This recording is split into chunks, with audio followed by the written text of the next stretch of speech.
Thank you for joining the Resilient Cyber Show. My name is Chris Hughes, and today I'm joined by Ravid Circus. Ravid, thanks for being here. Hey, Chris, good to be here. Yeah, I'm excited to chat. We've had a few conversations around the state of vulnerability management, application security, remediation challenges, all those type of things, and what some of the things you and Simplicity are up to. But for folks that don't know you or the team, can you tell us a bit about your background as well as the team? Yeah, so I'm Ravid. I'm a co-founder and chief product officer in Simplicity. I don't know, 20, 25 years of cybersecurity experience, most of that on the proactive security side of the house, going back to old vulnerability management and pen testing and network security. Spent a good part of my career on the vendor side, but also a good part of my career on the practitioner side. So I know the problem. I hope I have the solution. And really, on the last 4.5 years is all about simplicity. We are building the next generation of a remediation operation and exposure management platform, really to help organizations to scale to the needs to actually remediate at scale today with all the technologies around them. And we are doing really, really good in many customers across the world with some great metrics and returns. Yeah, it's awesome. And you guys are putting out some good research. If folks that follow me know I'm a big fan of reports and research and digging into findings. And you guys had this, year in review report that you put out, and it showed, speaking of remediation, it showed that organizations face 48.6 million vulnerabilities annually on average, but only about 1.7% of them are truly critical. So, looking at that report, aside from those metrics, what were some other things that jumped out to you, and kind of the state of vulnerability management as you saw it from the report? Well, I think I start by the only 1.7%. Okay, 1.7% out of 48 million is something above the 500,000 findings. How do you get 500,000 findings at the hands of the different people in the organization that actually need to fix those? How do you actually know where each of those 500,000 is, when it was fixed, when it is located, whether it can be fixed, whether it is aligned with what those fixing teams is up to do right now? And I think that's by itself is a big problem. And I think that the second thing is that, and we talk about it a lot. I think the second thing is that those findings are not being fixed by the security teams. They're actually being fixed by development teams, IT teams, cloud operations teams. And these teams are working on a different schedule. So we scan daily, but they have 2 weeks sprint or a monthly patch or any other cadence that they're doing things, and they need to align. And that's one of the big things that's coming after the report, that they need to align with the cadence of the remediation, that by remediation team is a big success factor for this entire program. And I think that in general, starting to think, if you go to the software development world, a lot of people talk about the developer experience and how to improve the developer experience. I think we need to start talking about fixer experience. We need to start thinking about how the different IT DevOps developers, cloud operations teams that are getting those security items day in, day out, how they experience that and how we can make their life easier so they can fix more, and making the security team life easier by reducing the risk on the organization. So I think that the report kind of highlight the fact that even with a great prioritization, you still have a very big problem to handle, and you actually need to start looking for scalability factors on how you operate your program.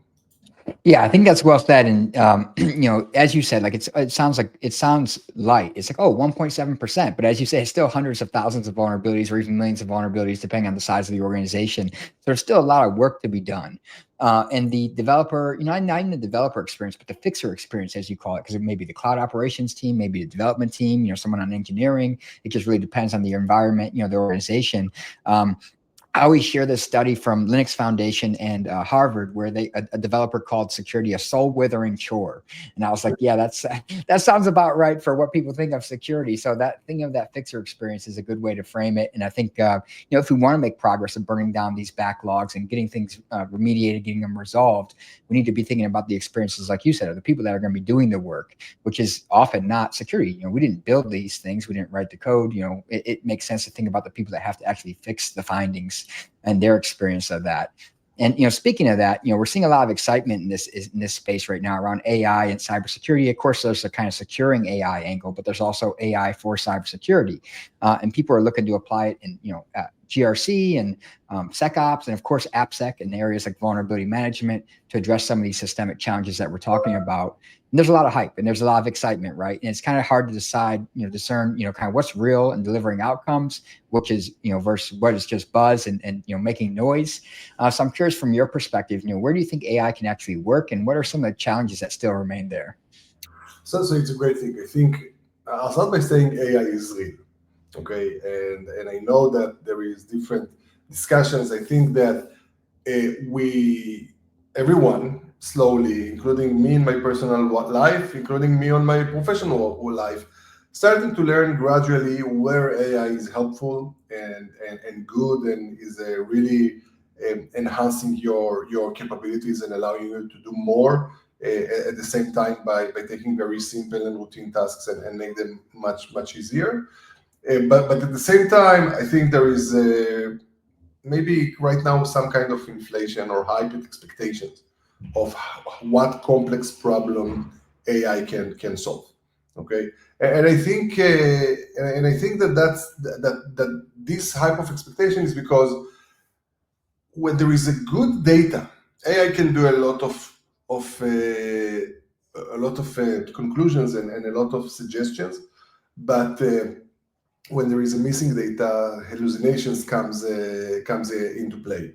And I think one of the biggest gaps that we currently have is, while everyone wants AI, something like 56% of the organization are disabling AI due to accuracy problem. And if you look on other numbers of how many of them even enabling AI, or more than that, happy to have AI use their data to train, numbers go significantly higher in the amount of rejection. So at the same times that you expect to get very high AI adoption and returns, you are not happy to be part of the play and contribute your data to the improvement of the model and all of that. So I think we are in a maturity curve of the market. I think that we are seeing a lot of AI applications, which is good. We have multiple of them in our platform, but I think that the market need to mature a bit in terms of how to use AI, but also how to help AI improve itself for the next generations of the applications that we are going to develop in that sense. I think that generally speaking, AI in vulnerability management, AI in exposure management is a great application, just because you start by a lot of data, which you actually trying to find a needle in a haystack, and doing that with AI is a great way to do that. And I think that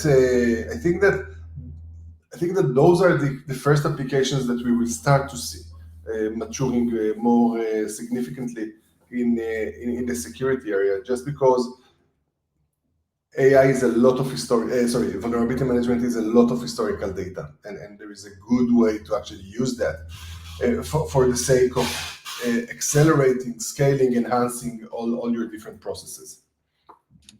Yeah, I was going to ask, you mentioned about some of the reluctance, right, to adopt AI among even obviously the security community. When you think about kind of the stereotypical crossing the chasm, security is almost always a laggard of adopting new technologies. Look at previous technological waves. We tend to be, a bit of a laggard and reluctant. We're risk averse. But with AI, it feels a little different, at least to me. Like there's still a lot of scrutiny and concern and caution, but it does seem like people are at least hopeful and excited about what it can do. From a security perspective, as you have these conversations around the potential for AI in use cases like vulnerability management, how do you kind of discuss with practitioners, like, some things to keep in mind, but also some of the value that it could provide? I'd be curious how you think about that. So I think, for me as a security practitioner, one of the first things I've learned was trust but verify. Okay, we were talking about it for files, we were talking about it for URLs, we were talking about that for QR codes and everything around us. I think AI is pretty much the same as a new technology that has a lot of potential. You should trust, but verify. And I think that many of the things that we need to do is to actually start by having AI side by side or hand in hand with what we currently do, okay, and then take it to the next step. No one will go and make a full remediation-based agentic AI to make changes in production systems in real time just because there is a patch for a given vulnerability, okay? But actually using AI to understand how to create a more optimized remediation plan, using AI to better understand who should do the fix, using AI to better understand, what should be fixed and what potentially can be an high risk, using AI to actually take a big pile of data and make it a small actionable backlogs of security.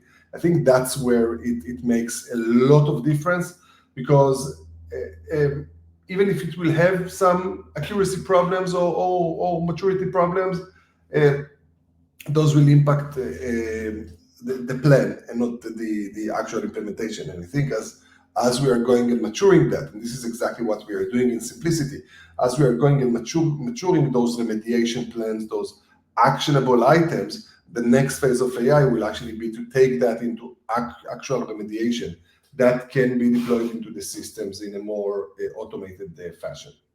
Yeah, it's actually what I was going to ask you is, you guys have been part of this category that's called remediation operations, right? And, as we talked about, we're getting, we had the shift left movement. We got really good at kind of findings, alerts, notifications, finding problems, surfacing issues and risks. But obviously those are above and beyond our remediation capacity. And one of the challenges remains, how do you take that information and provide actionable information necessary to address the risk? Like, finding the people that are responsible for these issues.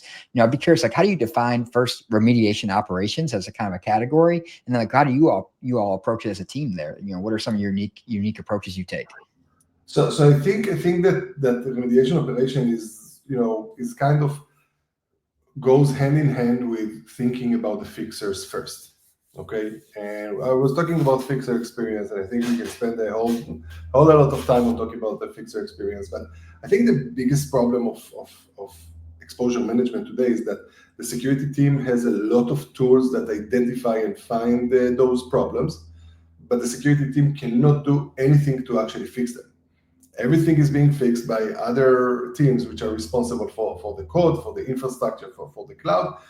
And the security team kind of sits in the middle and try to get those findings from the tools into the fixing teams that actually doing the work.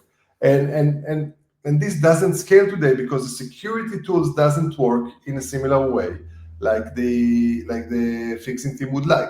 The security tools are finding problems, not solutions. The security tools are kind of alerting as they find it, while the remediation team doing a 2-week sprint planning, okay?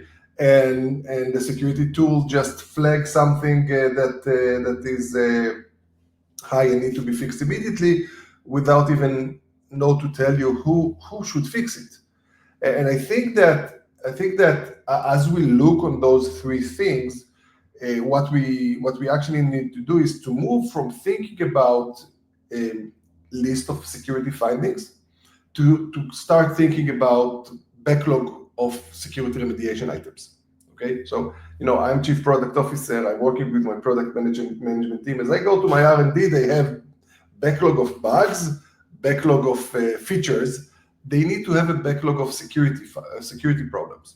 Okay, it cannot be something that come on the side as a spreadsheet or 2 weeks before the audit or whatever. It should be part of the process. And I think the big thing that remediation operation does is actually to move away from looking on entire exposure management as a big pile of problems, prioritized and centralized from many different tools, into start thinking about it as many small security backlogs, one for each of remediation teams. And as you get to having many security backlogs for each remediation team, because you have many remediation teams, you actually need to start thinking about how you operationalize it, what is the communication and collaboration needs, what are the reporting needs, and other means that actually make the data available for the people that should actually fix that in any way they want, not in any way that the security tool can provide, but in any way they want to actually consume that. So I think remediation operations in general is all those different activities that transform big list of findings into small security backlogs sitting on whenever the fixing team or the remediation teams want that to sit, so that they can actually operate on that as part of their ongoing basis. And as you do that, you actually scale the organization, because the security team is no longer a bottleneck that need to dispatch findings manually. And you also reduce the friction dramatically, because security become part of integral process of development and operations, rather than something that come in unknown cadence, unknown format, and in a big list of problems and not action items. Yeah, it sounds like you're describing both a cultural element of kind of putting information in a format that the fixers want, in the tools that they use, like that's technical element of the tools that they're used to, the workflows that they're used to. But there's a cultural element of you talked about, kind of reducing that friction, kind of building the rapport and trust among the teams that have to remediate these findings. So it sounds like it's I'm curious in the cultural front, like how you see this approach in large organizations, how security can get buy-in to say, hey, we're going to put this in a format you want, and the tools that you use and the workflows that you're used to, and get people to kind of buy into that concept, culturally. And that can make a lot of progress, coupled with, the technical aspect that you talked about there. So I'm curious your thoughts on, kind of getting that security into the SDLC, from the cultural angle, building those relationships, workflows, tools that they like, those kind of things as well. So I think my base assumption, okay, is that no one wants to create an unsecured software, okay? The same way that they don't want to create software with quality bugs. So if you take that as an assumption, you now need to understand why there is cultural problem. And I think the cultural problem is related more to the friction, to how they get the data, when they get the data. I was talking to one of my one of my customers, an application security engineers, that told me I'm always 2 days late for the sprint planning. And if you are always 2 days late to the sprint planning, then the product manager that needs to reopen the sprint planning and reprioritize things every sprint again, actually there is a lot of friction, and it's not happy when the security guy come over. If you will take that friction away, if you will make sure that you democratize the remediation data, you make that available to wherever they want it in tickets in Jira, they want an API, they want a data lake, they want Slack alerts, they want to come to a unified portal and have it from there. You can make it available to them in any way they want, and you first give them the responsibility to see everything. They are not dependent on security team providing a spreadsheet. Okay, you give them the responsibility. You give them the data they need, but also you share the responsibility. Okay, because now it is not dependent anymore on me telling you what to do. It's more dependent on there is a good list of what needs to be done. You plan your plans, take that into account as well. And I think that the same way that in recent years, the industry gave people, when I started in cybersecurity, there was a network team, and there was a server team, and there was a application team and database team. Today, a modern the development team do all of that. They do infrastructure, they do containers, databases, configurations, and others. We just didn't give them the keys to security findings. We need to give them the keys. We need to share with them, and I think that what will help to create reduce the friction, that actually create that culture, because no one want to create an unsecure software. It just become tedious to create an unsecure to create a secure software, and that's the things that we want to take away. Yeah, it becomes that soul withering chore that I talked about. We're trying to get away from that kind of reputation and security. So, of course, it's conference season. RSA is around the corner. I believe the Simplicity team will be there. What can folks expect from you all at RSA and kind of beyond as we head out, further into the year here? Well, RSA is 2 weeks away, and I already started to sleep 1 hour more every night just to make sure that I have enough sleeping hours before that. but we are going to be in many places. To start with, we are going to be in the B restaurant, Top Moscone Center. We're going to have a very nice place over there to have some discussions and some meetings and drinks and give some rest to your feet if needed. And we'll be happy to join everyone and see them. We also have some reception in the House of Shields on April 29th, and we're doing that with some of our good friends at Sierra and Clarity and Savi, and we did the same one last year. It was a great networking event. Standing on your feet for 4 hours, at least with some great alcohol, but talking a lot about things related to cybersecurity. And of course, there are other things like going on the floor, some nice panels and presentations that I'm participating on, and other things. I'm really looking forward for RSA. It's usually that event that give a lot of energy to the community and to the market, and drives, I think, a lot of innovation are being driven by discussions that happens in RSA.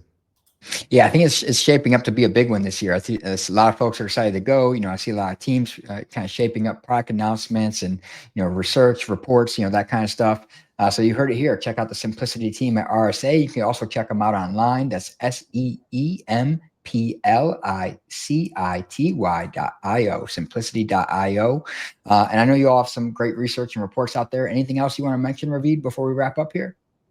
No, I think it's great, and really looking forward for everyone that want to deep dive into all those subjects. I think there is a lot of potential for the market to get better in doing that. Yeah, I agree with you there. I'm always, talking about the state of vulnerability management. And I think, as you pointed out, there's something to be said about remediating and getting to the folks that are remediating it, thinking about their experiences, the tools they use, their workflows, things like that. So it's an underserved topic, in my opinion, that, warrants a lot more discussion. So Ravid, thanks so much for jumping on here, and thanks to everyone who tuned in as well, and hope everyone has a great Monday afternoon here. Thank you. Take care.